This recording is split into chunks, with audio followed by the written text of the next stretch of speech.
ব্রাত্য বসুর সাংবাদিক সম্মেলন, রামানুজ গঙ্গোপাধ্যায় আর শিক্ষা সচিব আছে। মুখ্যমন্ত্রী সম্পূর্ণভাবে চাকরিহারাদের পাশে রয়েছেন, তার নির্দেশে আমরা কাজ করছি। মুখ্যমন্ত্রী আজ বলেছেন, চাকরি আমরা দিয়েছি, ব্যবস্থাও আমরা করব, কিন্তু কারো চাকরি কাটলো সেটা দেখতে হবে। আমরা এটাও জানিয়েছি দ্রুত রিভিউ পিটিশনে যাব। সুপ্রিম কোর্টের রায় মানতে আমরা দায়বদ্ধ। তারপরেও মধ্যশিক্ষা পর্ষদের আবেদনে ডিসেম্বর পর্যন্ত কাজ চালিয়ে যাওয়ার কাজ করছেন, তাই এমন কিছু করা উচিত নয় তাতে আপনাদের রিভিউ পিটিশনকে দুর্বল করে। আপনাদের এবং আপনাদের কন্টেম্প্ট অফ কোর্ট যাতে না হয় সেদিকে নজর রাখতে হবে। অনুরোধ করব আপনারা ডিসেম্বর পর্যন্ত স্কুলে যান, আমরা ব্যবস্থা করব। কালকেও ডিভিশন বেঞ্চে এসএসসির মামলা রয়েছে, আপনারা এসএসসির চেয়ারম্যানকে আটকে রাখা আছে। অনুরোধ, আপনারা আপনাদের কাজ করুন, আমাদের কাজ আমাদের করতে দিন। সুপ্রিম কোর্ট আমাদের কোনো তালিকা প্রকাশ করতে বলেননি। চাকরিহারা যাদের ওনাদের লড়াইয়ের জন্য চেয়েছেন তারাই আমাদের পরামর্শ দিয়েছেন, তাই আমরা করতে পারিনি। 17,200 জন যে তার মধ্যশিক্ষা পর্ষদ ইতিমধ্যেই তালিকা দিয়েছে, তাই আমাদের ভাগ আছে, আমরা সেটাই করেছি। কে স্কুলে যাবে আর কে যাবে না সেটা আমরা জানি। কতগুলো কাউন্সিল বৈধ বা অবৈধ আমরা এমন কোনো কথা বলিনি, আরও চেয়ারম্যানও বলেনি। আর কারা স্কুলে যাবে আমরা সেটা নিয়ে কাজ করছি। আর ওনারা এইসব করে ওনাদের রিভিউ পিটিশনে বাধা দিচ্ছেন, ওনারা এগুলো করে ঠিক করছেন না। পর্ষদের সামনে এবং এসএসসির সামনে যেভাবে খাবার ওষুধ নিয়ে যেতে দেওয়া হচ্ছে না, এটা একেবারে ঠিক নয়। পর্ষদে এখন মাধ্যমিক রেজাল্টের গুরুত্বপূর্ণ কাজ চলছে, সেখানে এগুলো করা ঠিক নয়। কারো যদি কিছু হয় সেটাও ভাবতে হবে। যেখানে মুখ্যমন্ত্রী পাশে রয়েছেন সেখানে এই আন্দোলনের যৌক্তিকতা কি? ওনারা যদি আমাদের সঙ্গে বৈঠক করতে চান আমরা রাজি, কিন্তু অন্যদিকে এসএসসি চেয়ারম্যান এবং মধ্যশিক্ষা পর্ষদের তরফ থেকে আপনাদের জন্য কাজ করছে এবং তাদের সঙ্গে আপনার এমন করলে কি হবে? কাল কেস রয়েছে এসএসসির, তাকে কাজ করতে না দিলে কি করে হবে? অবিলম্বে আপনাদের আন্দোলন প্রত্যাহার করা দরকার। তালিকা প্রকাশ্যে আমাদের অসুবিধা নেই, কিন্তু আইনে পরামর্শ বলছে কন্টেম্প্ট অফ কোর্ট হতে পারে। পাশে দাঁড়ানো এবং মানবিকতা আমরাই দেখাচ্ছি। রামানুজ গঙ্গোপাধ্যায়, আমরা যাদের জন্য সময় চেয়েছিলাম তাদের মধ্যে 17,206 জনের নাম রয়েছে। সুপ্রিম কোর্ট বলে দিয়েছেন কারা যোগ্য আর কারা অযোগ্য।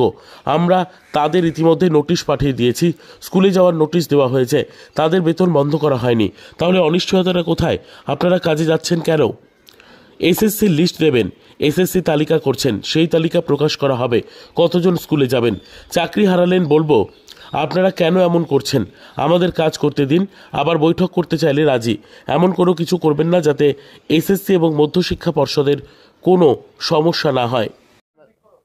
তারপর আপনাদের যারা বলবো, আমি প্রথমে বিবৃতি করব, তারপর আপনাদের যা প্রশ্ন আছে বলবেন, আমি উত্তর দেব।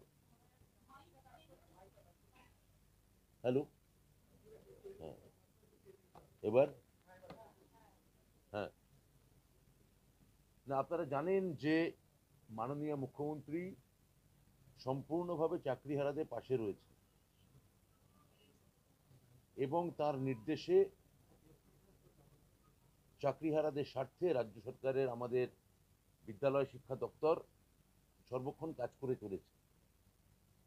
আজকেও মুখ্যমন্ত্রী তার সভা থেকে বলেছেন যে চাকরি আমরা দিয়েছি, কারা চাকরি খেয়েছে আপনারা জানেন। আমি যেটা এখানে প্রথম দিন বলেছিলাম যে আমরা না হয় এই কেসটায় সুপ্রিম কোর্টে হেরেছি, কিন্তু জিতলো কারা? এই প্রশ্নের উত্তর আপনারা যদি দিতে পারেন ভালো হয়, যে এই কেসটা তো হারলাম সুপ্রিম কোর্টে, তাহলে জিতলো কারা? সেটা জানেন সবাই কারা জিতেছে, আমি আর সেটা বলছি না। এই যে আমরা কাজ করে যাচ্ছি এটা মাথায় রাখতে হবে। একই সঙ্গে আমরা কিন্তু পুরো প্রক্রিয়াটা মহামান্য ন্যায়ালয় অর্থাৎ সুপ্রিম কোর্টে পুরো বিষয়টা এখনো বিচারাধীন আছে। আমরা এটাও জানিয়েছি আপনাদের মাধ্যমে যে দ্রুত আমরা রিভিউ পিটিশনে আমরা যাচ্ছি, অর্থাৎ আইনি প্রক্রিয়া এখনো চালু তথা লাগু আছে এবং আমরা সুপ্রিম কোর্টের মহামান্য বিচারপতিরা যে নির্দেশ দিয়েছেন তা আমরা অক্ষরে অক্ষরে পালন করতে আমরা বিশেষভাবে দায়বদ্ধ।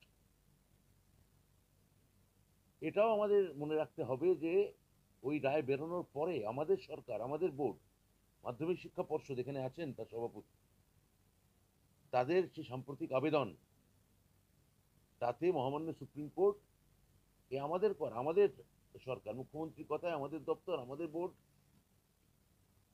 আবেদন করেছিলেন এবং তার জন্য ইতিমধ্যে সুপ্রিম কোর্ট 31শে ডিসেম্বর 2023 25 পর্যন্ত উপযুক্ত শিক্ষকদের কাজ চালিয়ে যাওয়ার জন্য ইতিমধ্যেই বলেছেন। রিভিউ পিটিশনও আমরা করছি, সেটাও আমরা জানিয়েছি। তাই যেটা এমন কোনো কিছু করা উচিত নয় যেটা আপনাদের রিভিউ পিটিশনকে দুর্বল করে। মহামান্য সুপ্রিম কোর্টের যে নির্দেশ তা লঙ্ঘিত হয় এবং সুপ্রিম কোর্ট যে নির্দেশ দিয়েছেন সেই অনুযায়ী কন্টেম্প্ট অফ কোর্ট যাতে আপনাদের না হতে হয় বা আমাদের না হতে হয় তা আপনাদের বজায় রাখতে মনে রাখতে অনুরোধ করছি। এটাও বলছি যে তারা সুপ্রিম কোর্ট যে রায় দিয়েছেন 31শে ডিসেম্বর পর্যন্ত আমি আপনাদের সেই উপযুক্ত শিক্ষকদের বলছি তাদের স্কুলে যোগদান করতে আমি অনুরোধ করছি।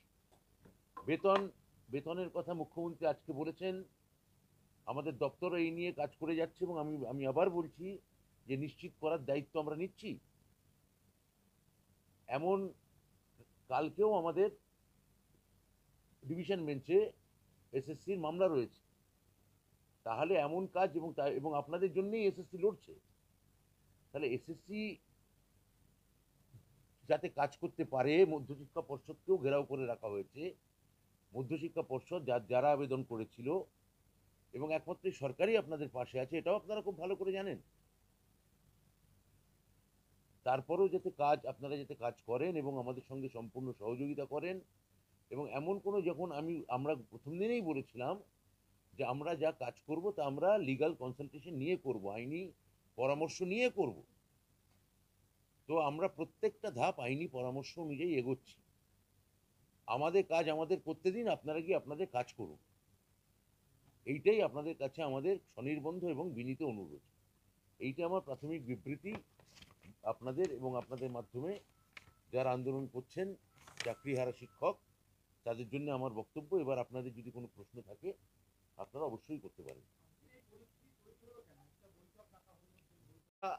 আমরা কি বলেছি, প্রথম কথা হচ্ছে যে যোগ্য আমাদের এই 17 তারিখে যে মধ্যশিক্ষা পর্ষদের যে তালিকা দেওয়া হয়েছে যোগ্য অযোগ্য, এটা আপনারা বলছেন আমরা নির্ধারণ করতে পারিনি।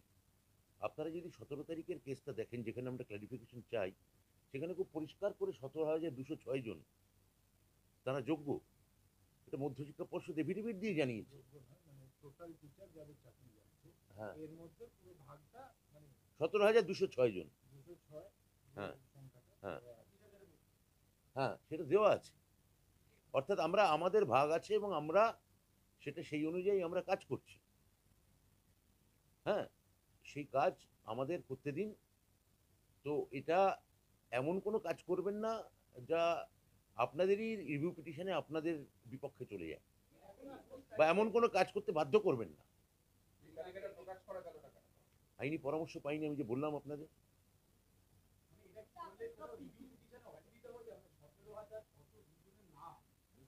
না, এটা তো আমি বলেছি, ওরা অনেকগুলো দাবির মধ্যে এটা একটা দাবি ছিল। আমরা ইতিমধ্যেই আমাদের যে ক্লারিফিকেশন সেটা অনুযায়ী যোগ্য শিক্ষকদের ওরা বলেছেন কাজ চালিয়ে যেতে। তাহলে আমাদের যে স্কুল দপ্তরের যে সিস্টেম, সেই সিস্টেম অনুযায়ী এটা করা হচ্ছে। এখানে অনিশ্চয়তা কোথায় সেটাই তো আমি বুঝতে পারছি না।